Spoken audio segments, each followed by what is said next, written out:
అందరికీ నమస్కారం. Horror movies ఎవరైతే చూస్తుంటారో, రాఘవ లారెన్స్ ఫ్యాన్స్ ఎవరైతే ఉంటారో వాళ్ళకి ఒక గుడ్ న్యూస్. కాంచనా సిరీస్లో అయితే 4వ సిరీస్ అయితే రాబోతుంది. దీనికి నిర్మాత మనీష్ అయితే కన్ఫర్మ్ చేశాడు.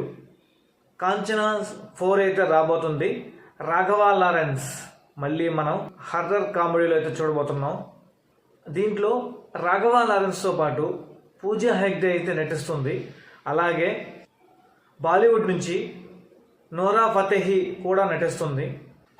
ఈ సినిమా అయితే ఫిబ్రవరి నుంచి సెట్స్ పైకి వెళ్ళనుంది. అలాగే 100 crores అయితే ఈ సినిమాకి బడ్జెట్. తెలుగు, తమిళ్, హిందీ ఈ 3 భాషల్లో అయితే ఈ సినిమా అయితే తెరకెక్కిస్తున్నారు. చూద్దాం రాఘవ లారెన్స్ తీసిన హర్రర్ మూవీస్ ఏవైతే ఉన్నాయో, కాంచనా 1, కాంచనా 2, తర్వాత ముని, ఇవన్నీ చాలా పెద్ద హిట్ అయ్యాయి. ఇంతే ఫ్రెండ్స్, ఈ వీడియోలో మీరు ఎంతమంది కాంచనా 4 కోసం వెయిట్ చేస్తున్నారో కింద అయితే కామెంట్ చేయండి.